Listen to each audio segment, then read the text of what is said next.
All right. Good afternoon. I'll go ahead and get started giving you the updates on practice today, injury-wise. So Sed Van Pran, Max, Khalil, Jordan Hancock, Keontae Jenkins will not practice. Tylen Grable in a similar category, being in the concussion protocol still. Alec Anderson, Curtis Samuel, Shaq, Tyler Bass, Connor McGovern, Nelson Caesar, Eddie, Cam Lewis, and Javon Solomon will be limited. So some of that means getting small amount of reps. Some of that means individual only. So with that, I'll turn it over to you with your questions. Sean, what kind of a response do you want this week after a game that you said on Sunday night was not up to your standards? Yeah, I mean, it's you try and separate it out, right? What's real, what's not. Really trying to identify fundamentally, are we where we need to be? Who can win one-on-one matchups? Who's ready to play 2 weeks from now, give or take, against the Ravens and through the season? Who's ready now to do that? Who might be ready down the line here, and who can develop in that regard, and then who may not be ready?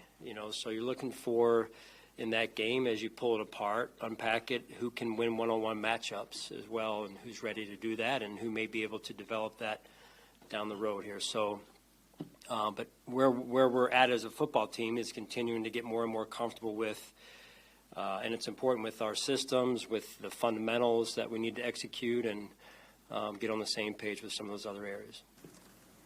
When you looked back at the film from the game, was there anything that stood out to you that wasn't immediately kind of notable when you were just watching it live? Like, what stood out on the rewatch? Well, I saw some really good moments in the game, not reflected in the score, which is a separate conversation, but things that we can double down on that were good. Some individual fundamentals, individual efforts.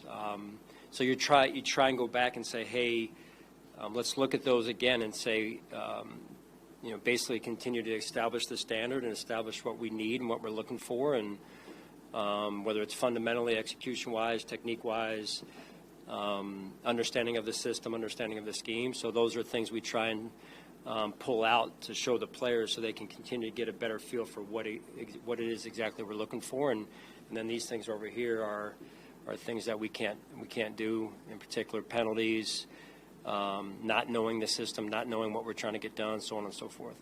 You have several receivers who are competing for a spot on the 53, lower on the depth chart. How do you feel about how that group is, what they've been able to show you, and how difficult was it to evaluate them just based on the way that game went in Chicago? With the wide receiving core, we've got a number of guys, and it's really trying to figure out.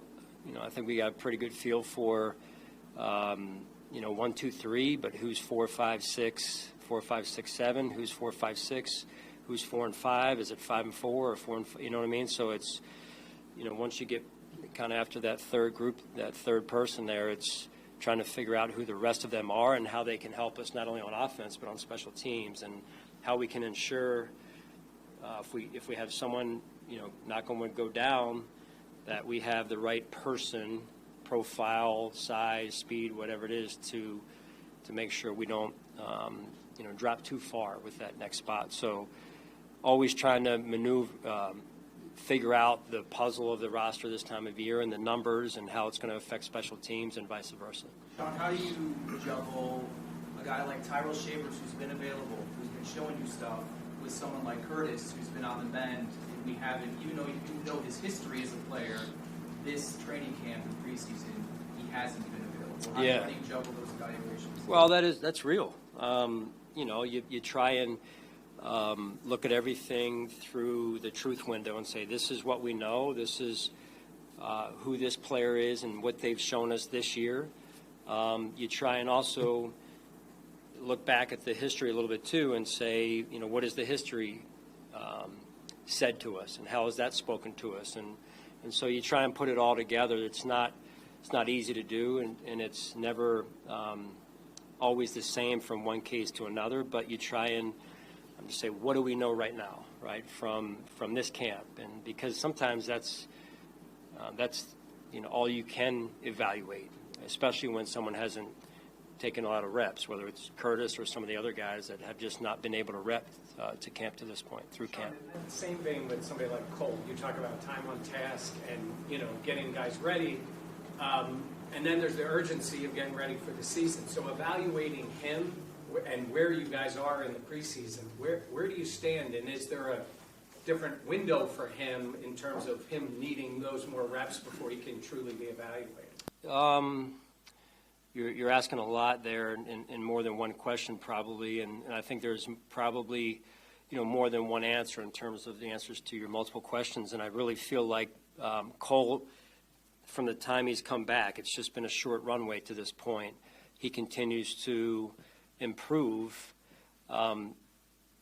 There's so many subtle things that come up, even in the practice the other day against the Bears. It looked like a good practice, and then there's a little thing here that had he not practiced, right, had he not practiced, he would not have experienced. So that adds callous to his experience and his resume, if you will. He has shown to this point that the ability, the skill level can be there. We're just not there yet. And so his refining process, if you will, Mike, goes one day at a time, one rep at a time. And again, we're just kind of getting started because of what wasn't with his availability. Affects that. So. John, how do you feel? I'm sorry. How do you feel about the position overall? I know sometimes we're in here and you talk about what Micah and Jordan meant, and it was a position we didn't really talk about a lot for years because we didn't have to. But now we seem to be doing it a lot. How do you just feel about the position? Yeah, I think we're looking for that other safety to play alongside of T-Rap. There's been really good moments for all those guys back there, young and some of the more veteran guys that are back there have played for us. But I think we're still looking to find who is it going to be, right? And how consistent can they become, and how quickly can they grow if they're a younger player? And so you're always looking to figure that other piece out. Right now for us, we know who T-Rap is. We know what he brings to the table. It's what other piece can go along with T-Rap. Sean, when it comes to Jim Follow? It did just on Jordan Hancock. You mentioned him as a player who's not available. I know he was playing safety snaps and nickel snaps for you guys. But what is the kind of like prognosis? Is that more of a short-term injury or something that you think could kind of leak for a couple weeks? Don't know yet. I think the early projection, if you will, is may not make the game this weekend. I thought he flashed in the game the other night a little bit. Still a lot of work to do.